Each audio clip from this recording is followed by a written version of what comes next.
to me where you are. I'm in a basement in my grandparents' house in South Carolina. Before I left, there's concrete and like fake grass carpet. Mm-hmm. Hello, I'm Brandi Fleck, host of the Human Amplified podcast, and I'm so excited to welcome you into an intimate past life regression session that I did, facilitated by the wonderful Hannah Bethel of Hifi Healing here in Nashville, Tennessee.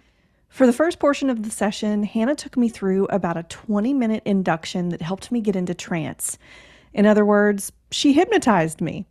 She used Reiki to assist with the relaxation process, and by the time I was fully under, my body felt incredibly relaxed and heavy. In just a second, we'll skip showing you that induction process and jump in right at the beginning of the regression. You'll see that Hannah starts by regressing me through some early childhood memories before we get into the actual past life work. I think it's important to show this part so you have context for how everything ties together in the end. When the regression first starts, know that I had a massive tension headache that we suspected was related to the emotional weight I'd been carrying through lifetimes. It was pretty distracting, and as I first went under, I was actually experiencing disbelief as well, even though it doesn't necessarily seem like it. But I wanted you to know that was happening. Anyways, throughout this video, you'll see me pop in from time to time just like this to explain what I was experiencing internally and physically, which was so much more than the small portion of information I was verbalizing throughout the session. Also know that there was a lot of silent time in between words and responses, and also in Hannah's cadence of speaking as she maintained a very calming environment. I did cut those long pauses out for the sake of time in this video and only left them in if a poignant emotional response occurred. So I was actually under in deep trance for about 2.5 hours, if you can believe it. I was definitely awake though, and awake enough to drive home safely afterwards, but it took a couple of days for me to feel completely normal again. I've done a lot of processing since the session, so maybe I'll do a video soon where I talk about some of the lessons, healing, and integration that's happened since. If you're interested in that, let me know. We'll see what happens. And also, if you haven't seen it, check out the video for part 1 of this process, which was the intake session that Hannah did with me before she hypnotized me. The intake gives you some context around present life programming that may be related to what you'll see in this video today. For more mystical explorations like this and podcast interviews, of course, go ahead and subscribe. And be sure to give Hannah some love over at Hifi Healing too. Check the description of this video for links to our websites. And now, let's dive in. And I found a dance uniform or costume that I had when I was probably 5 or 6. And it's sort of cute. Mm-hmm. I've got a bunch of stuff down here. There's some windows, but there's also some darker corners. Mm-hmm. And there's red wood around. I think that's what I'm seeing. Okay. And how do you feel here? It's funny, I'm surprised that this is where I'm at. Mm-hmm. I had forgotten about it. And I actually do feel safe here. And it's a place that was set up just for me. Mm-hmm. Nice. Yeah. Yeah. Great. Yeah. So just take a few breaths here and maybe explore a little more. Just taking in, feeling safe here. Grandma and Grandpa's basement, all your stuff here, and that's just for you. This cool dance uniform. Mm-hmm. It was for a tap dance recital. Nice. I was a postman, and I had a styrofoam letter that had sequins on it.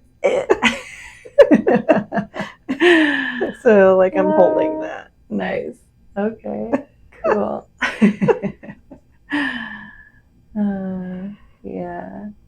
And just really breathe in that feeling of being just fully safe here.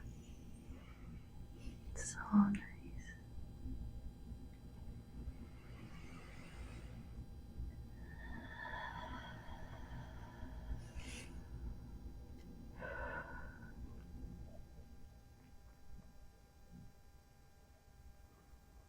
And what comes up for you here?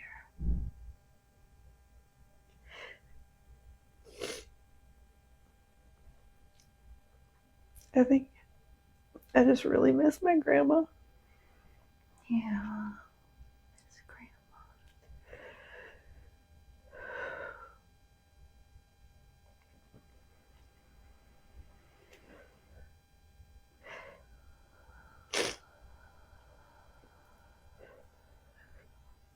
I think this was the last place that I was really safe. Okay.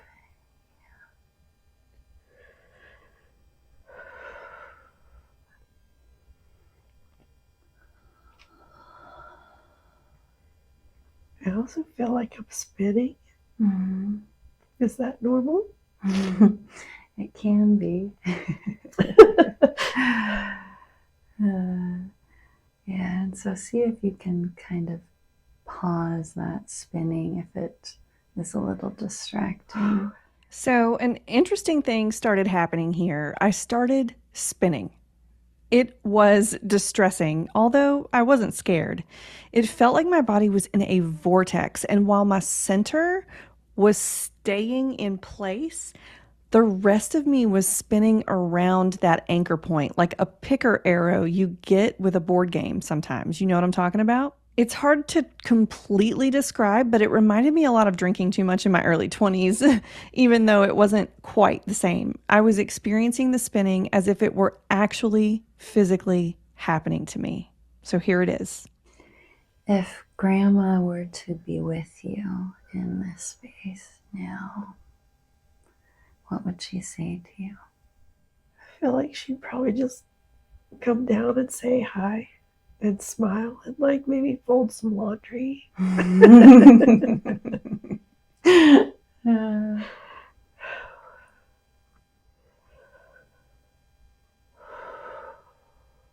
Anything that she would want you to know.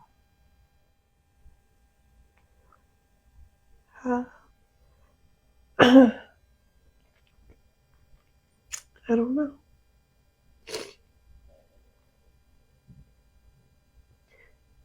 Sorry, the spinning is. Okay. A little distracting. Yeah. Okay. All right. So just take a deep breath in here. So here, the spinning got much stronger and faster. It was so distracting. I started feeling a little sick to my stomach and had to pause the session.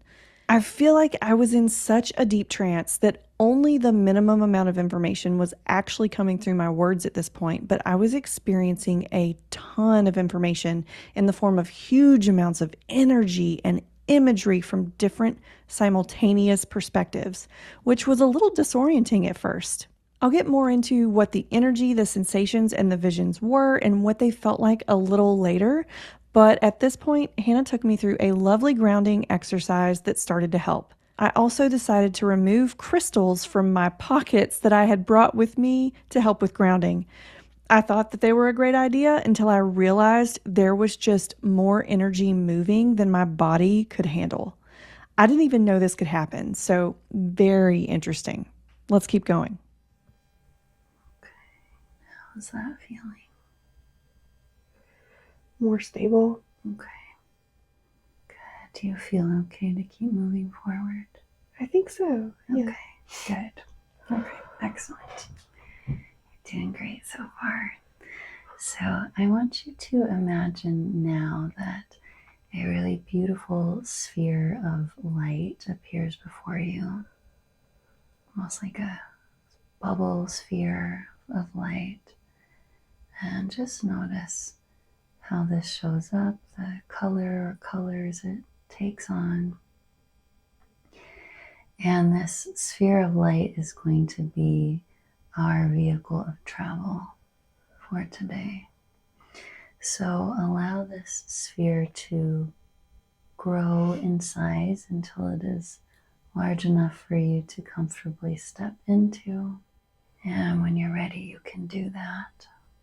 And then just allow the sphere to gently lift you up and begin carrying you back along the timeline of your current life.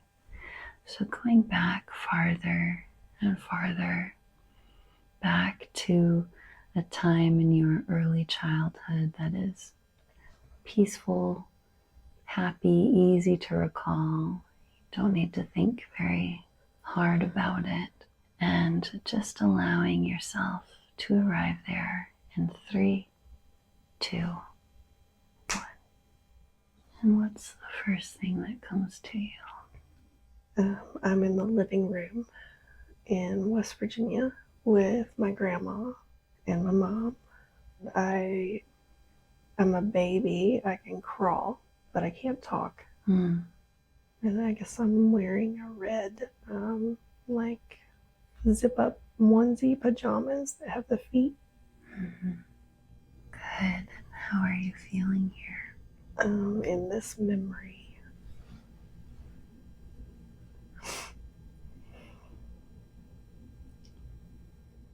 I feel like I'm really in my head right now. Okay. Here, I had recalled a memory that I've had since it happened. This is a pre-verbal memory that I haven't needed hypnosis to recall, so I was struggling here because I thought I was supposed to be diving into something that I hadn't consciously chosen. I consciously decided this was the memory I was going to explore, and I struggled with that because I wasn't sure if that was the right thing I was, supposed to be doing. Some part of me thinks that it wasn't just me choosing that memory. My guides were also with me. I was protected. And so I do feel like it was meant to be explored. Either way, this was an example of conscious interference, but Hannah knows how to deal with that. And because I told her I was in my head, she was able to direct me back deeper into trance. So here it is. Okay, so just reconnecting with this memory that came up of being in the living room with mom and grandma. Is this the same grandma whose basement you were in? Okay. Is mom's mom? Yeah. Okay. Good. And maybe wearing this red onesie situation. Yeah. And remember, in this work, we're not necessarily doing like a forensic analysis, and just kind of taking in the impressions, the sensations, the feelings of things, and not worrying too much about if it makes sense or adds up. Okay. Okay, so you're young enough to be moving around, but not necessarily speaking words yet. And how do mom and grandma feel? Are they paying attention to you or doing something else? We're playing, and they're laughing, and I'm laughing. I'm sort of like being a little trickster, making jokes. Oh, and how are you making jokes? Grandma keeps taking the bottle, and then I keep crawling over and taking it back and running away with it. And is it making them laugh? Oh, yeah. Yeah, good. Yeah, so see how all that information is right there. Yeah, good. How are you feeling as you're playing and being the trickster? Just really happy and laughing a lot. It's really funny to me. Yeah, good. Yeah, so let yourself feel all that mirth, that laughter. Yeah, and feeling how much laughter and joy you're bringing to mom and grandma too, and the joy they bring to you. Anything else here that you notice? Just the blue carpet. I'm very close to it. Mm-hmm. How does the carpet feel? It's pretty soft. And I'm going to ask a question now to the perspective of your highest self, and you can answer from that perspective. Why is it important for Brandi to recall this particular memory today? She was having fun with her grandma and mom. I think when I think back on this memory, I usually just focus on my grandma. But my mom was there too. Yeah, so the three of them together. Yeah. Good. Yeah, and even feeling that thread of life, that lineage from grandmother to mother to you. And whenever you are ready, call back into this space, that sphere of light, and allow yourself to step into it again and let it lift you up and bring you back even further. And perhaps this time going to one of your earliest memories in this life as a young child, young baby. And let yourself go there in 3, 2. Something interesting to note here is that I felt like I was a step ahead of Hannah's guidance through the regressing through young childhood memories. And this is part of why I think I was having conscious interference. The energy within me and around me was so strong, and it was moving rapidly. I felt like I had to rein it in so I could focus on specific scenes and memories rather than seeing it all at once. And that was valuable because without Hannah's guidance, it would have been like a floodgate was opened and I would have been overwhelmed. For example, when I'd step in the bubble, I'd be at the destination before I could even go through her guided journey. This happened at other points when she was regressing me earlier as well. There was one point where she had me walk down a flight of stairs, and before she could even say it, I'd already zoomed to the bottom. So in my mind, I actually went back up and forced myself to slow down and go through the process. So I had just already gone back to what I thought my earliest baby memory was. So I struggled a little more here. Then the next thing I knew, I was in a place that wasn't a memory. It was a safe place, but I was deeper under again. Eventually, this type of interference does stop throughout the session. And remember, there's a lot of silent time and even breath work that's happening between Hannah's instructions and my responses. She's holding amazing, beautiful space for me, which was so important. But I have cut much of that out for the sake of time. Okay, let's keep going. What's the first thing you notice? It's just darkness. I just want to keep saying it's the void. And is this after you are born into this life or before? I think it's this life. Mm-hmm. Good. And have you been born yet or not yet? I don't think so. Okay. All right. And this void, is there movement to it or is it still? It's still. Mm-hmm. And what's the feeling of being in this void? Curiosity. Mm-hmm. And I think peacefulness and nothingness. Mm-hmm. Good, yeah. Yes, curiosity, peacefulness, nothingness. And see if from this void you can go into a time within your mother's womb and just trusting whatever colors, sensations, impressions come to you here. And what do you notice about this space? I'm looking at my hand and I see oranges, like the color, Mm-hmm. and yellows, Mm-hmm. and reds. Yeah. Do you notice what you're thinking or feeling as you're looking at your hand?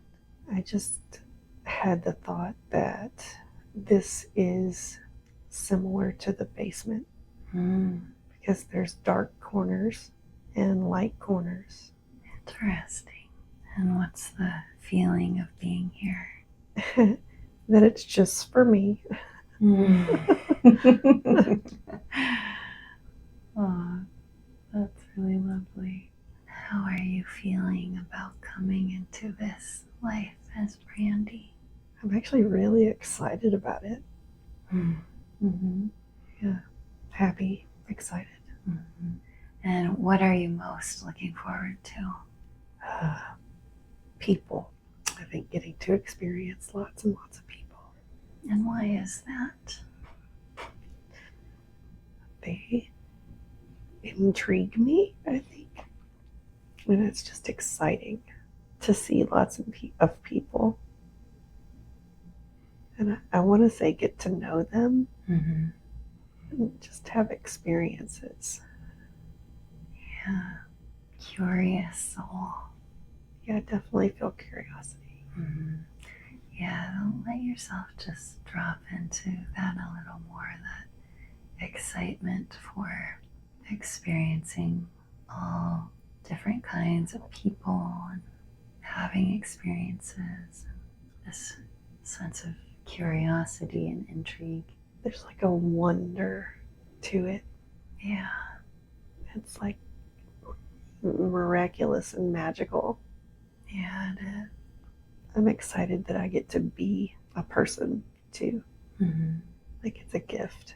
A beautiful perspective. People come into this life knowing it is a gift.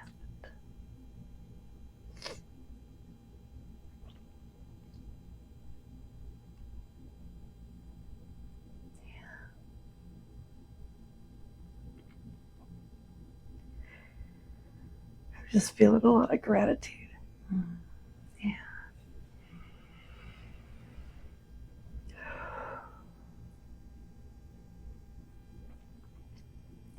really good. Just letting that gratitude just soak into the entire body and being.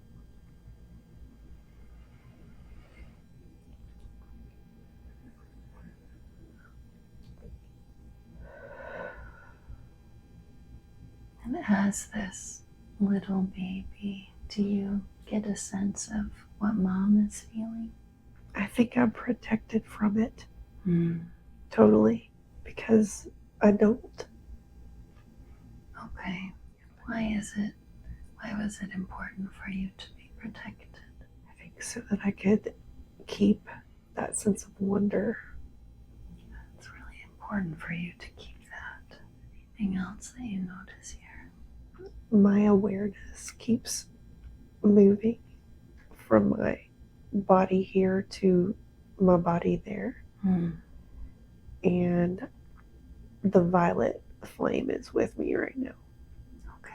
So what's happening here is I can see my surroundings in the womb as if I were there.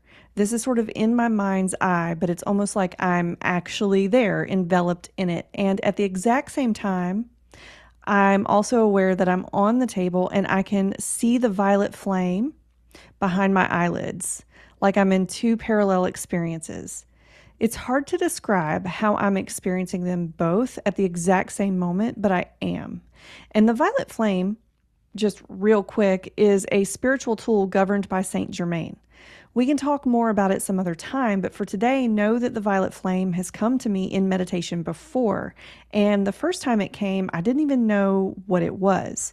It found me when I needed it, and that's how I learned about it. After I experienced it in meditation, I looked it up. I was like, what is happening? And now I've worked with it periodically since. So in this meditation where I first experienced it, it blazed and consumed my entire body and then extinguished down into a tiny flame that I carry with me to this day. So it appears in my mind's eye from time to time and behind my eyelids in sort of a scrying archetypal fashion. And over the years, it has helped me to transmute negative energy into positive energy. So I'm not surprised that it showed up as I was going through this current life regression at this point, because unbeknownst to me, I was about to do some inner child work. Perfect timing. Thank you, Violet Flame. I keep second guessing myself. I actually have to pee. Okay. Sorry. That's okay. So we'll pause in just a sec here, but I want you to remind yourself that it's okay to just go with whatever comes up here. Okay. And then we can think about it and make sense of it all later.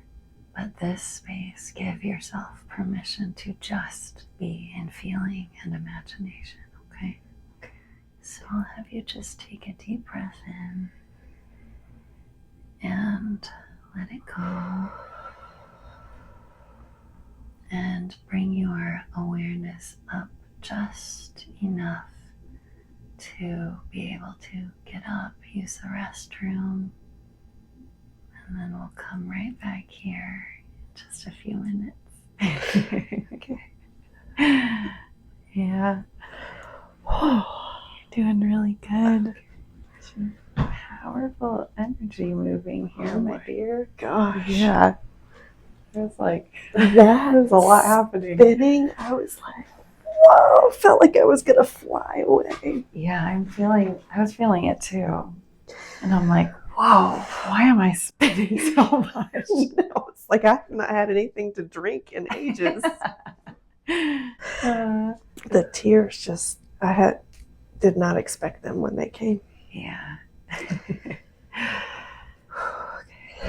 And so anytime you feel that tears or emotion come up, the more you can let yourself feel it, the deeper it will take you into the experience. Okay. And it'll be really cathartic to experience them here. So Ooh. yeah, if you cry as much as you want, laugh as much as you want, yell as much as you want if you feel like yelling, like any of that emotion is just going to help bring you in deeper to the experience. Okay.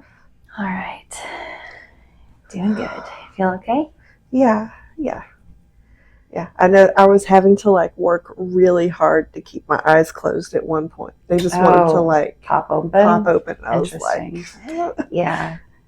There's a little bit of resistance going on, but that's okay because you are you are experiencing it. Okay. All this stuff is coming up for you. You're doing it. Okay. I figured it's like the resistance is what I need to.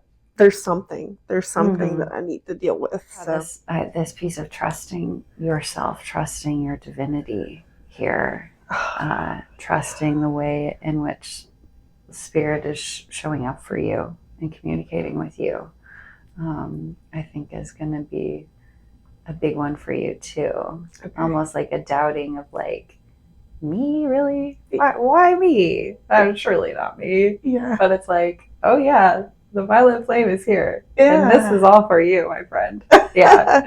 That makes a lot of sense. Yeah. And even just the metaphors that have already come up of the womb space and the grandma and grandpa's basement safe space of this is just for you. Yeah. This is all for you. So notice this repeating, and even this violet flame coming in, this is for you. Can you let it in? Yeah. Yeah. Holy shit. I know, dude. Okay. Yeah. Okay. Why not you? Right? I don't know. Yeah. Yeah. I feel resistance in my body just talking about it. Yeah. Okay. Trying to relax. Yeah. And what does this feel like? What's the resistance feel like? What does it want to say? Oh, gosh, it just feels tight and heavy and painful. Mm-hmm. Mm-hmm. And is it a not wanting that to be true, or not believing it could be true, or something else? What does it feel like? Yeah, not believing that it could be true. Mm-hmm. Why is that? Maybe just because things have always been a certain way in which it wasn't true. Yeah. Or felt like it wasn't true. Yeah. So let's do something real quick. Yeah, close the eyes. And I want you to go to this part of you that feels like this isn't true, doesn't believe it. Just kind of have her appear before you or come to you as if she were another. And what do you notice about her? She's young and afraid. The more special she is, the harder her stepdad comes down on her and treats her. So she says you can't be special. It's funny because she knows that she'll have to be special to get out of it, though. Yeah, kind of this Ouroboros situation of the snake eating its tail, kind of. Oh my God! Round and round. Yeah. That has been coming up for me nonstop in the last couple of months. Yeah, so she knows that if she is special, if she does shine bright, she has been punished for that in the past. And she also knows that that is exactly what is needed to overcome this. Yeah. Yeah. Kind of like the venom is also the medicine. Yes. Full body chills. Yeah.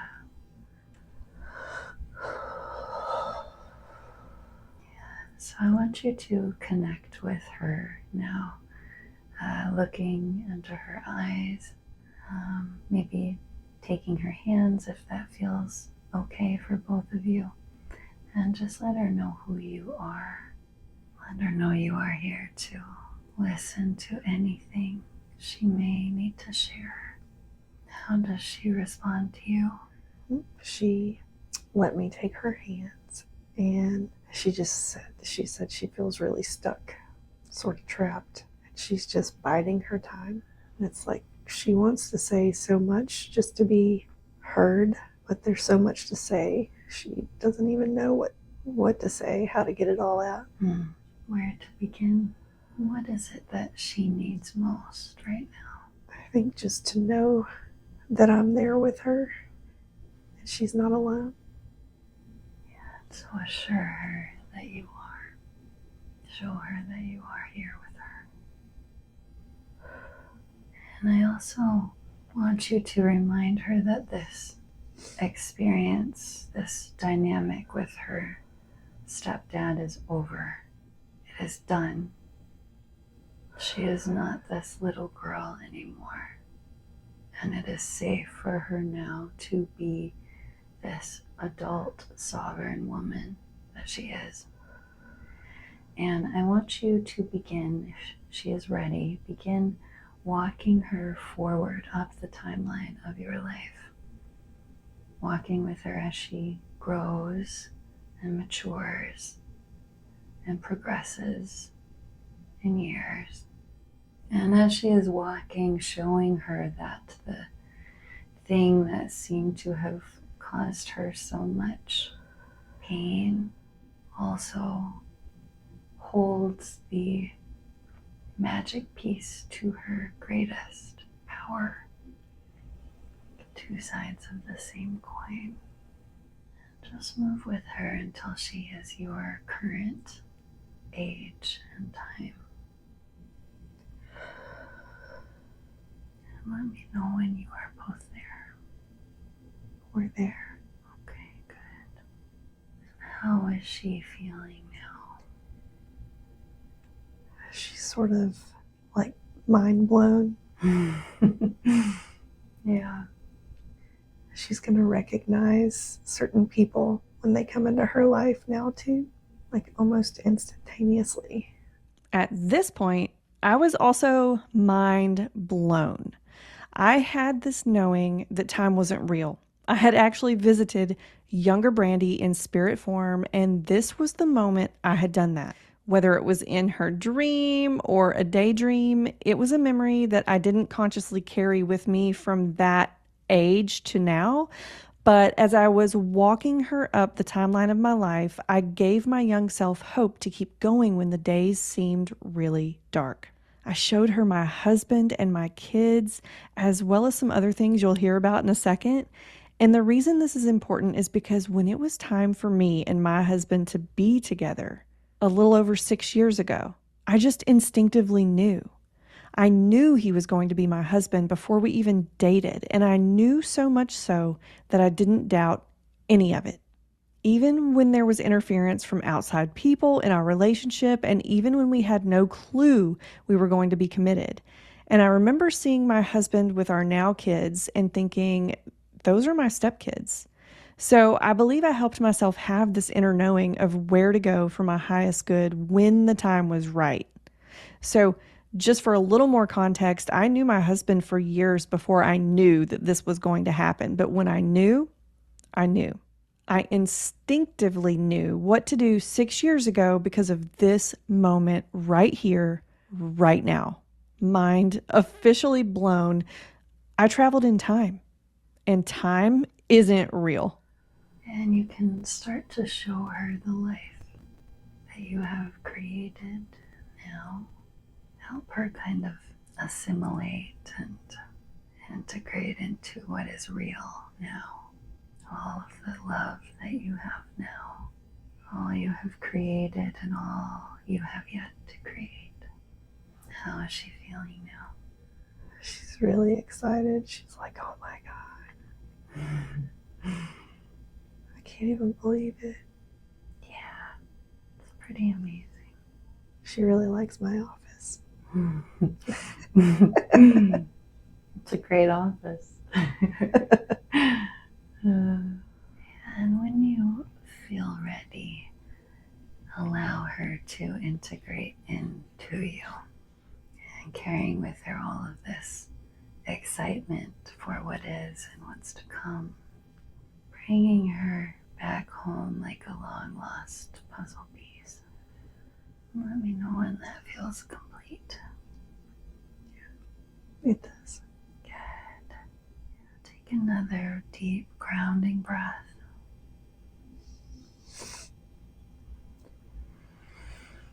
Let it go. Really good work. So when you're ready, call back in this sphere of light. Let me know when you can see or sense it there. I can see. All right, and go ahead and step into it again. Okay, letting it lift you up. And this time it's going to begin to carry you back down the timeline of your life and lifetimes, back beyond this current life experience and back to another experience that it is really important for you to know and experience today. And perhaps this is around the belief of being abandoned if you allow yourself to be fully seen. Maybe it's something else. Trusting your body and being to know what is right for you to experience today. So I'm going to count you down again from 10 to 1 and just let yourself move back down this timeline past colors and shapes and scenes and going back and back. And at the count of 1, you will arrive exactly where you need to be. Be there now. And direct your attention towards your feet, towards the ground, and tell me what you notice. I'm in the desert. Mm-hmm. There's just lots of red, maybe like white-ish moccasin-looking things. Mm-hmm. Good. And do you get the sense that you are male or female? I feel female. Mm-hmm. Is it daytime or nighttime? It's daytime. Mm-hmm. About how old do you feel? Probably in my 30s. Mm-hmm. Good. Yeah, great awareness. And are you alone or are there others with you? I am alone. What are you doing? I keep noticing this rock It's almost like a doorway. They're white rocks, huge stones that are just set up in front of me. And so there's one on the left and the right, and one on top that form like a rectangle that you can just walk through. Mm-hmm. And the sky is like really blue and clear. Why are you here? I'm a shaman, and I get the sense that this is just where I'm supposed to be. What is the significance of these stones? They're ceremonial in some way. And what happens next? I think I'm watching how the sun moves through them as the day goes.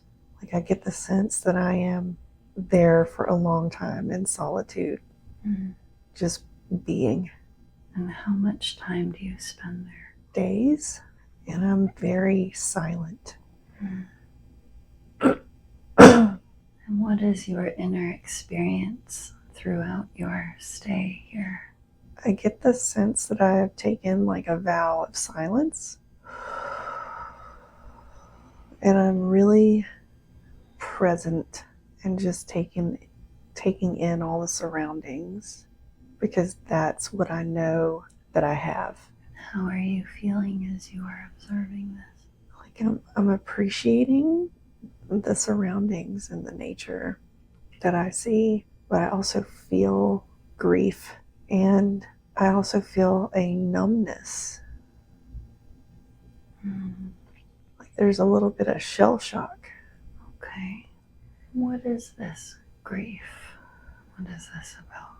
That to walk my path, that I have to be silent, but it's like I know it's my path and I'm gonna do it. Grieving that, needing to be silent. Yeah. That interactions will change. Is this the beginning of this path for you, or have you been on it for a while? It's the beginning. Okay. So let's go back in time a little bit. Let's go to the time at which either you chose this path or it was chosen for you, whichever it is. Go back to that moment now.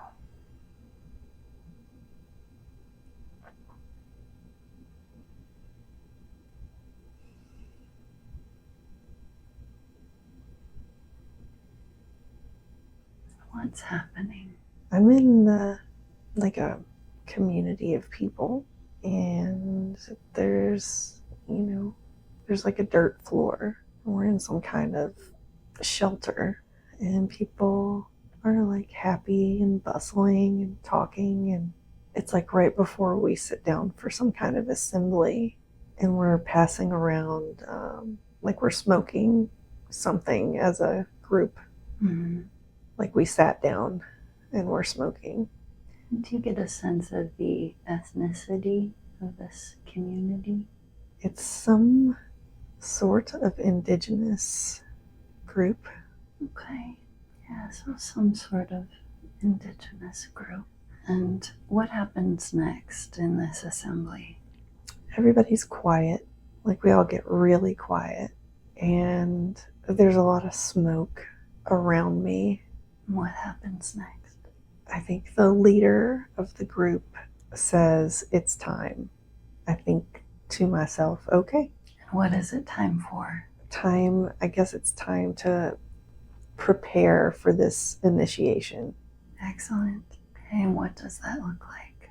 I see myself as this woman, and she's packing a bag, a little bag, and she knows that she's going to have to walk pretty far, and she's sort of emotionally preparing herself for this trip.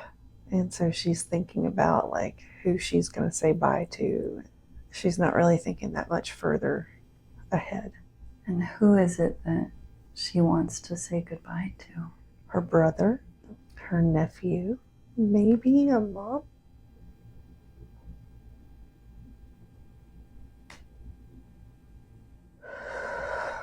How are these people feeling about her embarking on this journey? They're proud. think they're really proud of her. Are there others doing this as well, or is it just her? I think it's just her this time, even though others do this trip. Okay. And is this a trip that she will return from? Yeah, she'll come back. Okay. Is this vow of silence only during this trip, this journey, or is this a lifetime vow? It seems like it's a lifetime vow. Okay. And what is hoped to be achieved by her taking this vow and this journey? What's the meaning of this? Spiritual enlightenment. Mm-hmm. But when she comes back, even though she's silent, there will be something in that she's able to offer the community. Like some way in which she can share her experience.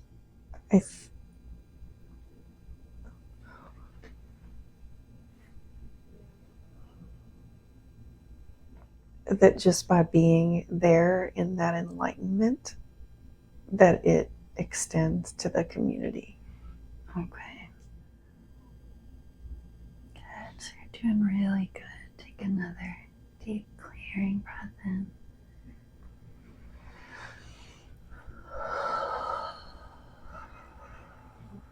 And let's go back even a little earlier to a time in this woman's childhood. Let that come to you now. What was her childhood like? She looks sort of like a 3 or 4-year-old. She's laughing and playing, and she's still amidst all the people, very similar to how it was in the shelter before they sat down to smoke. It's like bustling and laughter and lots of people. Mm-hmm. And who are the people that she is closest with? It's not, I get the sense that it's not like actually her family that she's the closest with, but it's just like the women, like some of the other women. And how does she spend her time with them, with these women? They are showing her how to make a soup or something like that over the fire. Mm-hmm.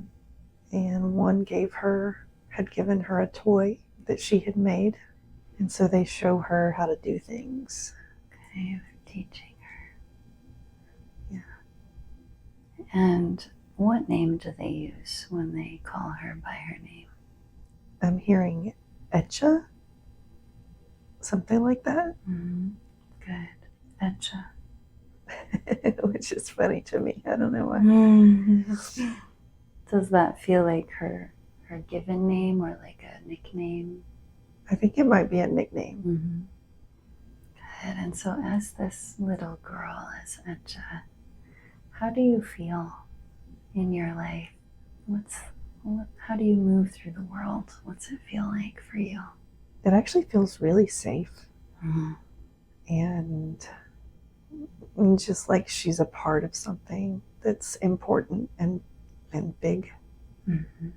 There's a lot of harmony and joy. I think she feels like she would do anything for these people. Mm. Yeah. And is that feeling mutual? Does she feel they would do anything for her too? I get the sense that with some people she feels that way, but not very many. Mm.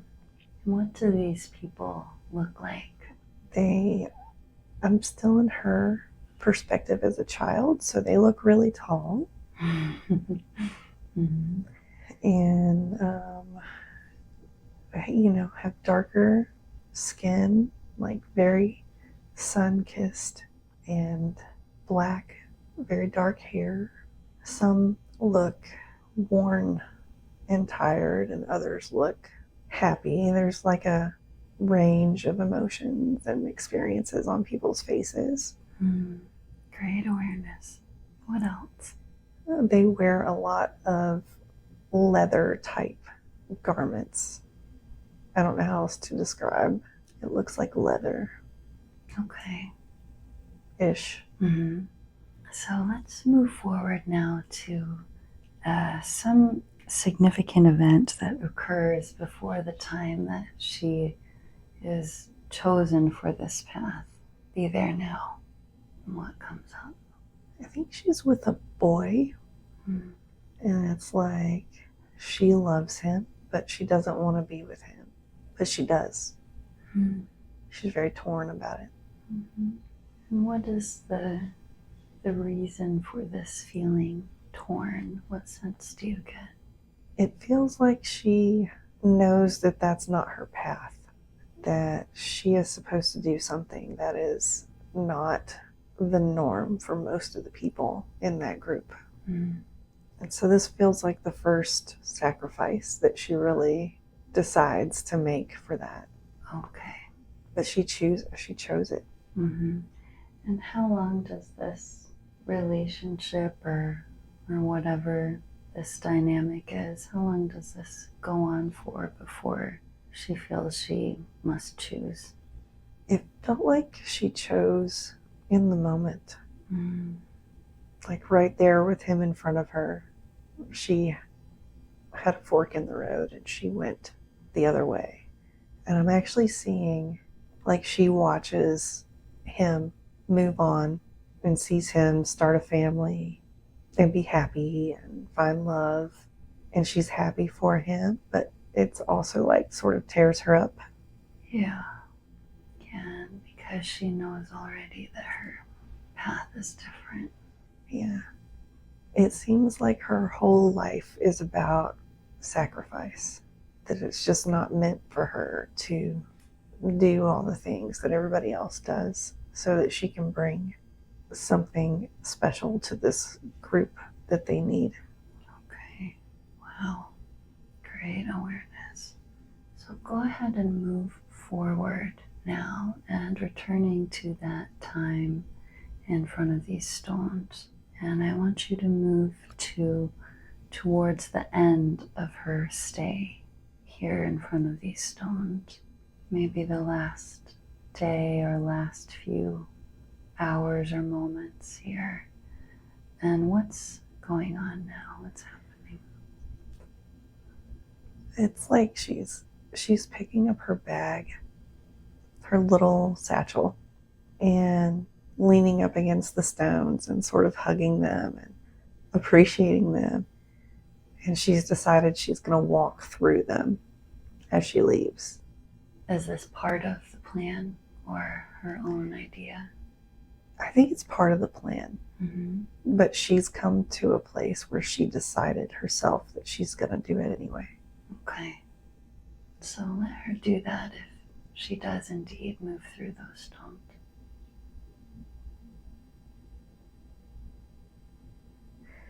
Yeah, she does. And the grief is not there. She just feels really peaceful. And what happens now? She starts the walk back to her camp. How long has she been out there? It feels like 3 days. Okay. And what happens when she arrives back at the camp? People are happy to see her. They're excited that she's back. And she smiles and she's happy to be back. And it's like everybody feels close to her, but she doesn't really feel close to anybody. But she's happy to be back. And what do the coming years look like for her?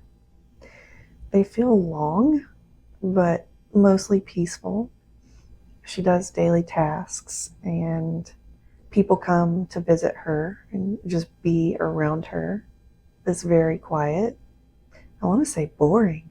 It's really boring. Okay. And so see if there's another significant event that occurs as she progresses in age. And be there now. Her brother dies.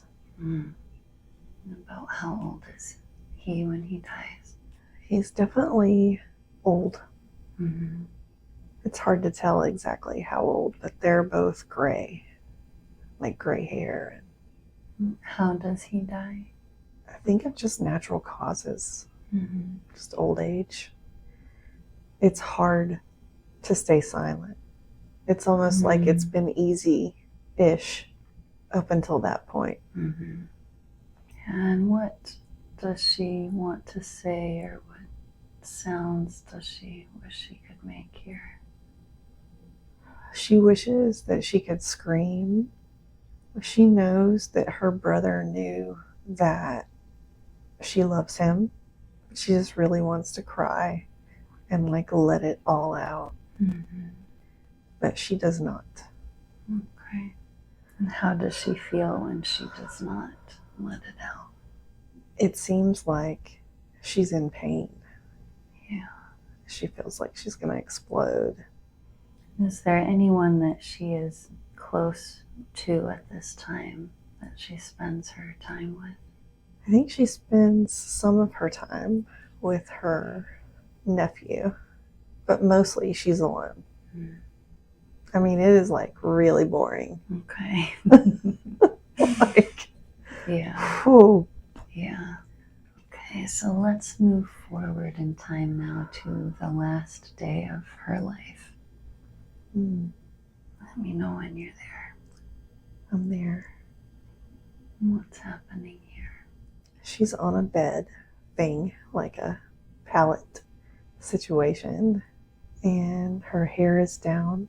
She's very old, and I mean, she's surrounded by people who care about her, but she still feels like she's the only one there. Like she's not connected to anything at this point. And I think she's welcoming death. Mm-hmm. And in this time that she has felt this kind of disconnect from the community, has she felt connection to any kind of divine or spiritual sense, or no? She felt really connected to nature and herself, but I don't think it did for her what she had expected. Like, she did not feel super enlightened. She felt really disconnected. Yeah. Okay, so move now to the moment just before her death transition. Take another, deep breath in. Let it go. And when you're ready, just allow her to move through the death transition easily, painlessly. And let me know when you are just on the other side. She's there. Okay. And what are any immediate thoughts or feelings here? Immediately, she still feels disconnected, but she knows she's in a different place. And does she stay kind of earth side for a while, or does she move on right away? She moves on right away. And where does she go? It's heaven, but she's on the other side. She's like reconnecting with other souls who have passed. Yeah. But it actually takes her a while to start talking once she's there or communicating. Yeah, that vow was very ingrained for her. Yeah. Good.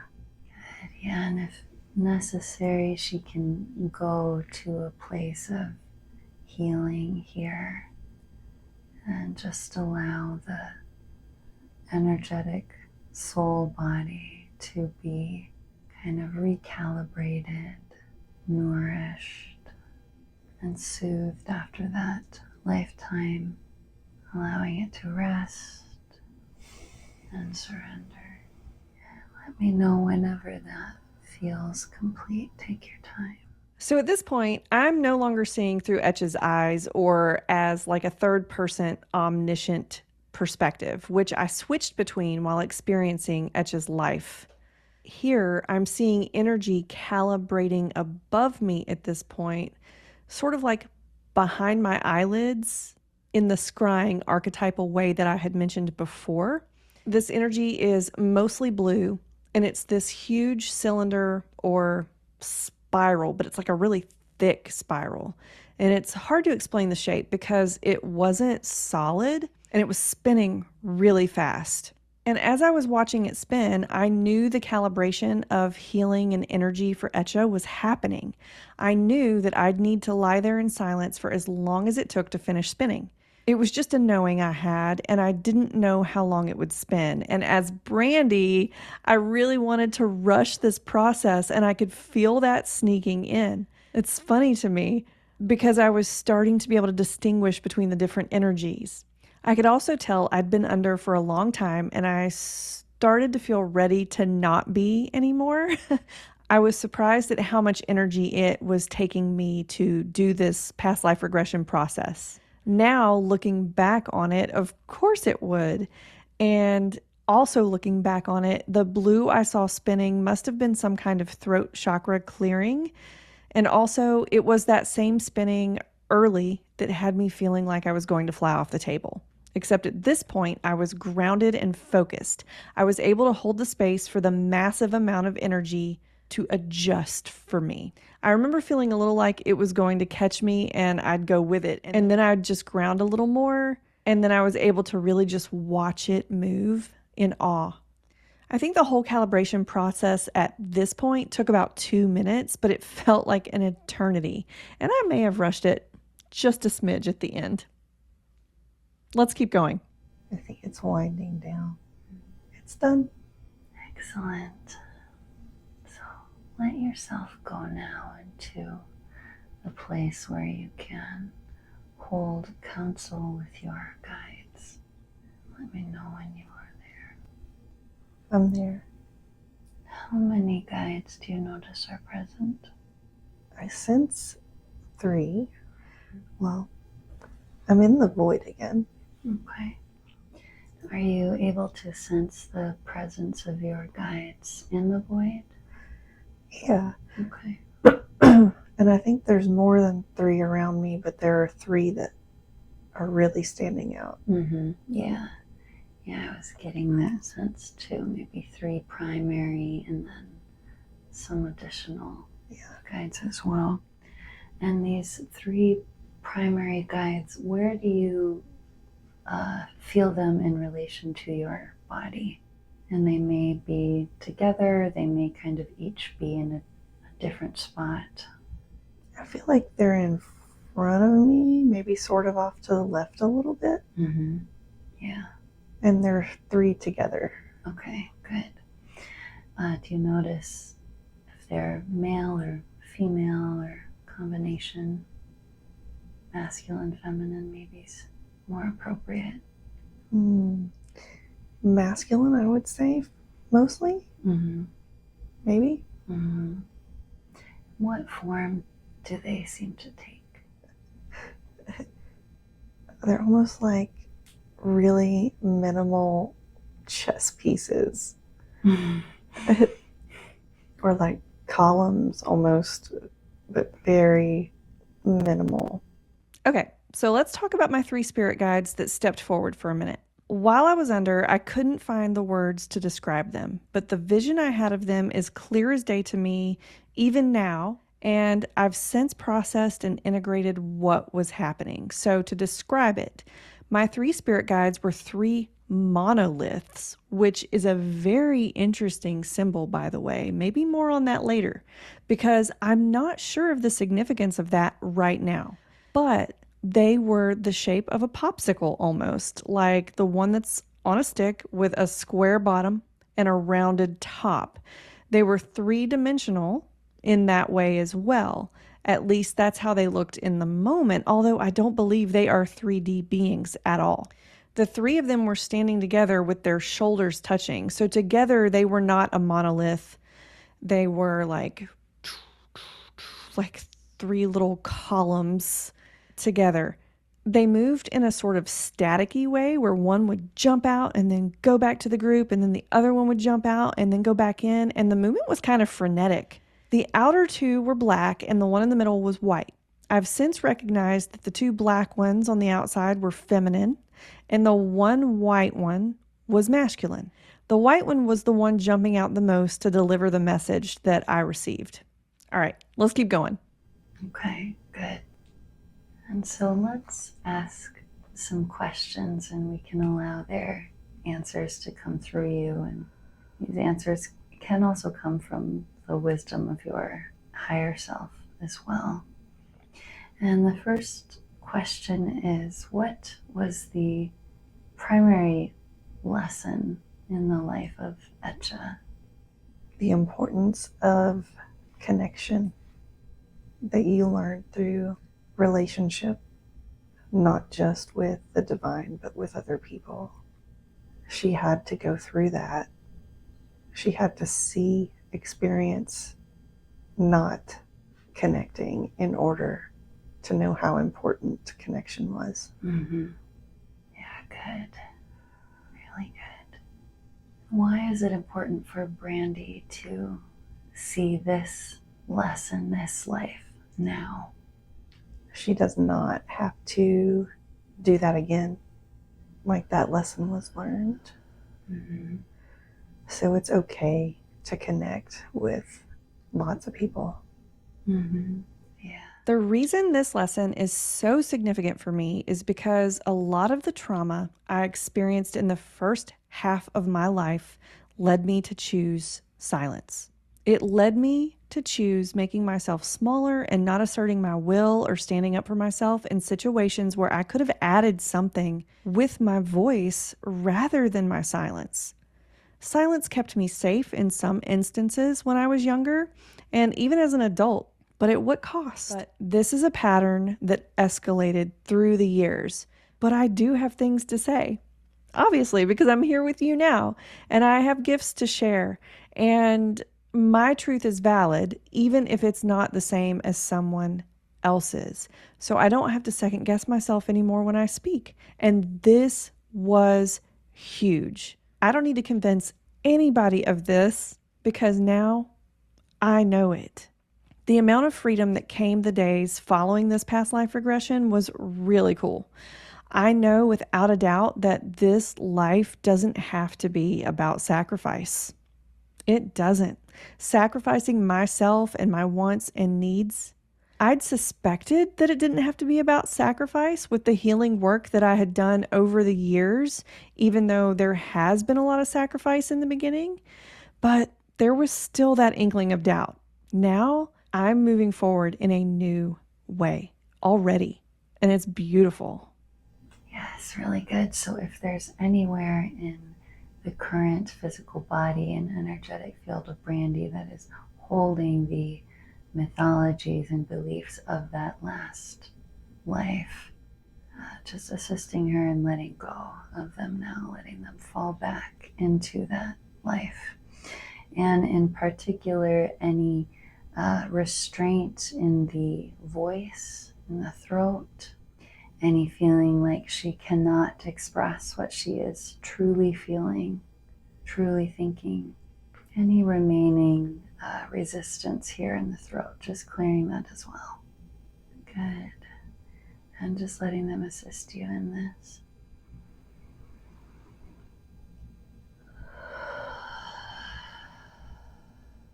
Hi, me again. Remember the spiral of blue energy I talked about earlier? So right here, it started again behind my eyelids and sort of in my mind's eye, but it was above my face. The spiral was thinner this time, still blue, and it had what looked like an evil eye in the middle of it. Only it had eyelashes. So maybe that means it was some kind of other eye, but it was a minimal archetypal image. Like even the eyelashes were the same thickness as the rest of the outline of the eye. So I know the evil eye protects you. And I also had the feeling that this may have been the eye of the universe. I didn't know what that was. So after the session, I looked up the eye of the universe and found something. Now, I believe metaphorical spiritual messages can be delivered in a lot of different ways, and sometimes spirit uses imagery and information from life to take you on a little fun scavenger hunt, and it's a fun little experience that I've had with them before. So what I found, thanks to good old Google, was that the Eye of the Universe is a quantum object in the game Outer Wilds. Now, I'm not familiar with this game, but a person on Reddit had a theory that really stood out to me. So I just read it to see if I could get read it? Oh my gosh. Okay. I just read the theory to see if I could get any intuitive hits. And I did. And I won't go into that here, but I now know the gist of what I'm getting from this cleansing and letting go that I'm experiencing in this eye spiral of energy moving above me is helping me start a new kind of life within a life. The universe I was living in as Brandi is now changed. I'm starting anew with ancient knowledge and wisdom baked in, baby. And just so you know, I cut out the long gaps of silence, of course, but this cleansing and second recalibration process lasted for about 4.5 minutes, even while we were talking a bit throughout it. There's a little more to go, so let's get back to it. And letting those beliefs, those mythologies fall back into the past. And any part of Brandi that still believes that she must honor this vow of silence, just voiding that contract now. And are there any gifts or wisdoms learned in the life of Etcha that Brandi can use to her benefit in this life? Any strengths? She can speak for both of them, and I keep feeling that all of those beliefs were reinforced in this life when the connections hurt. Yeah. But that connection doesn't have to hurt. Yes. Connection is possible, and it doesn't have to hurt. Yeah, so letting that kind of reprogram in the energetic field and in the neural pathways of the brain, this connection is possible. Connection doesn't have to hurt. Yeah, and trusting that the body knows exactly how to do this for you. And letting this recalibrating continue as long as it needs to until it is complete. Is there anything else that it is really important for you to know right now that your guides have to share with you? This was the life before this one, and it took a while for me to come back. Okay. Yeah, that would explain why you're so excited to connect with so many people. Yeah, good. What else? What else do they need you to know? Do you need to know? Just that they're here, and they want me to talk to them more. Mm-hmm. Anything that you want to ask of them? I don't think so right now, actually. Okay, good work. So thank them for showing up, knowing that their wisdom and guidance is always available to you. And thanking yourself for showing up today, for saying yes. And knowing that all of this wisdom and guidance and information is within you. It's already here. And it's all for you. And just allowing the physical body and energetic bodies now to do any remaining integration or recalibration needed to integrate all of this information. And just letting this take place however it does. You may feel energy moving around the body. It may feel different. Just observing as the body and energetic field adjusts to all of this. And coming into the embodiment, the knowing that this life is for deep, rich, genuine connection. And that all of this is for you. All of this experience, here today, here in this whole life, all of this is for you. Just let me know whenever it feels like that shifting of energy has come to a close. Take your time. I think it's done. Okay. Yeah, and it will probably, to a certain extent, continue a little bit throughout the day. Yeah, and just slowly bringing the awareness back. You may feel like you're coming from far, far away. Yeah, so just gently breathing all of the awareness back into the room, back into the body. Coming all the way back, all the way back.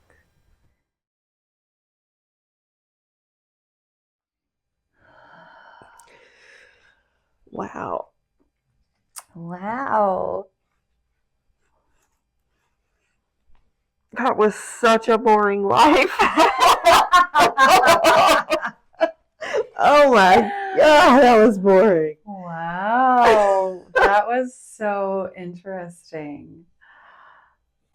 Wow.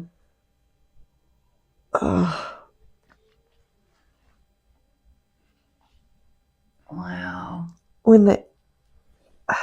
When stuff was calibrating, it was like I was seeing images of things that have happened in this life that allowed me to do certain things that she didn't get to do. Like my first husband, he passed away after we had gotten divorced. And when I found out that he died, it was like this visceral, like I just screamed. It felt like it ripped a hole in the, like, the energy around me. It was so just strong. So I saw that when I was coming.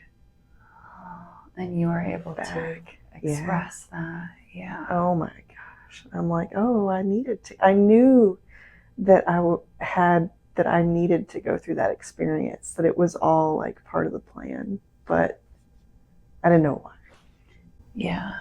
Yeah. Wow. It's so weird. Yeah, that was very interesting. And almost like the idea of this spiritual path was maybe romanticized in a way. Yeah. And then she got on it, or maybe she distorted it in some way and was like, ended up feeling isolated and disconnected. And like, what was this even for? Get me out of here. Yeah. Or the feeling of like, I have to disconnect from these other human things in order to walk the path of the divine. And maybe so, yeah.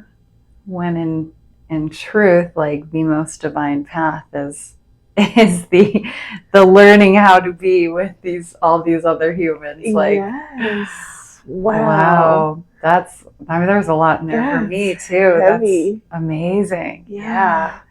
That is. That's amazing. Yeah. Yeah. And almost like feels like, I'm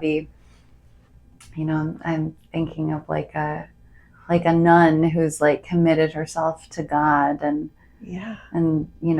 that's one way to do it, but then all of the experiences and lessons she's pulled herself out of that. It's actually separation. It's further away from God. Yeah. Wow.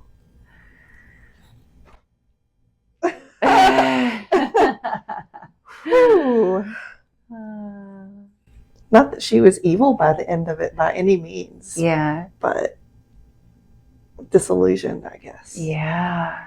And I wonder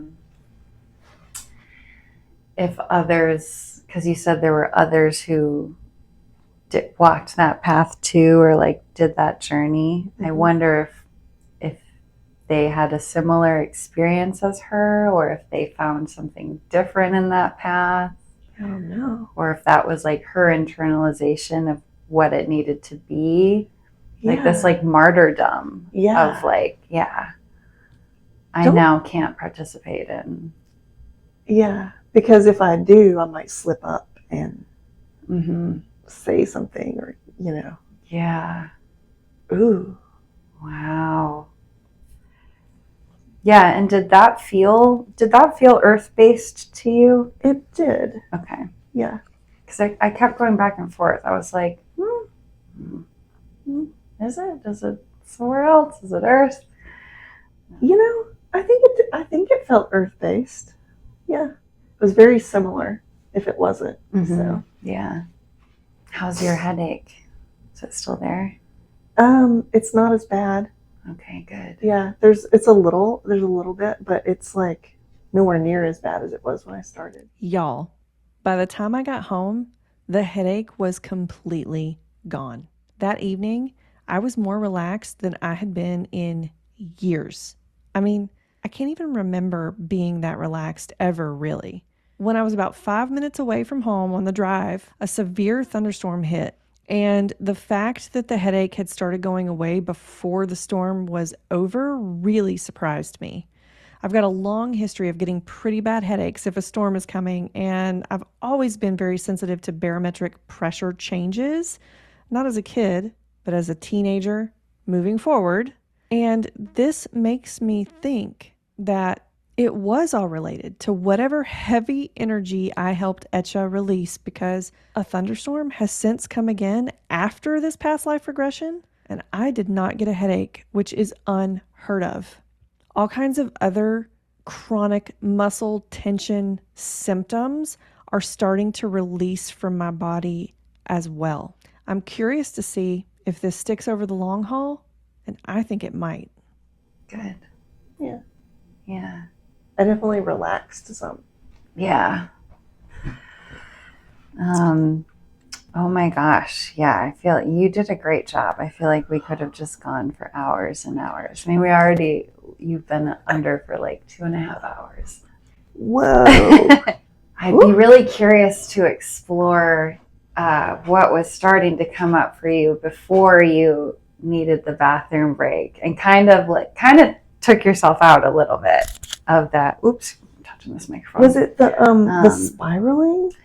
Yeah, you were feeling the spinning, and then you were going between your body and your body in your mother's womb, and this violet flame, and this like things were really building. Yeah. The violet flame stayed with me.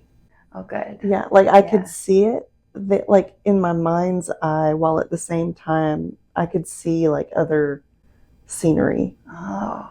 It was this weird, like if I was aware of my body here, but aware of what was going on here, I could experience both. Yeah. And what is the significance of that to you? The violet flame? Mm-hmm. I think transmutation or alchemy. I'm using all these like words, but what does that even mean? Like change, healthy change, integration, healing, and it's weird. So like after I felt more grounded, when a lot of the stuff, when you said something about the energy integrating and stuff like that too, like there was like blue spiraling energy like that I could see, and I was almost like, oh, this is, now that I'm grounded, that's what's happening. But when I wasn't grounded, it's like I was just being flipped around by it. That's what it felt like. But once I was grounded and stable, like I could see it moving. Okay. It was crazy. Cool. Yeah. Really cool. Yeah. So like that energy already starts before we even begin the session, right? And that could even be, what you were picking up on. I was started feeling it actually like after we talked, and then when we were setting up the cameras, I was feeling the spinning. And then I'm like, what is going on? I'm like feeling like I'm really spinning. Does that happen with other clients? No, I mean, there's weird things that happen that like sometimes I'll feel and then they'll feel, or they'll feel and then I'll feel. So there's other sensations or things that'll happen, but like that particular one is not one that I Like, I don't like get dizzy Yeah. normally. So I was like, this is interesting. What is this about? Yeah. And I don't know, maybe it's me and you're picking up, or maybe it's you, you know, I don't know, dude. But I suspect that it's a part of, like, you know, like we talked about, when you make the decision, the commitment to show up for this, things already begin moving in your favor. I mean, it's kind of, and in the direction that like you're already in preparation for what is to come here, kind of like in life, like in like the manifestation process. When you decide fully, okay, I am doing this, everything starts to line up, right, to help you, and all these synchronicities happen, and all of a sudden this person calls, and everything works. Whereas when you're just like, well, I want to do it, I'd like to do this, I may or may not do this, right? Yeah. When you decide, it all lines up for you. Yeah. Yeah, really that theme of the whole life being about sacrifice. And then, yeah, and cool that you came into the womb and you were like, wow, it's such a gift to be here. And I'm so excited to connect with all these people. And I'm thinking, like, that's an interesting thing. It's always interesting what people say in that space. Yeah. Because it's always connected with what's to come. And then you're like, oh, at the end, that was her last life, and it was a long time before she decided to come back. Yeah. And I was like, oh, that makes sense. I'm like, oh, I can't wait to go be with all the people. So cool. Wow, what a gift it is to be alive. Like, you sound like you're not you've had some rest since your last life. That's what you're coming in with. That's funny. Because some people come in and they're like, oh God, here I am again. I don't wanna, I'm not ready. Yeah. I remember feeling that way as a kid too. Like, I used to love to go to the mall during Christmas time and just be surrounded by the crowds. And my mom would always be like, you like that? Why do you like that? And I'm like, it's just so nice. Invigorating. Yeah. Cool. I'm not like that with crowds today. Not at all. It's worn off a little bit. That's funny. Yeah, great work. Okay. Thank you so much. You're Mama. so welcome.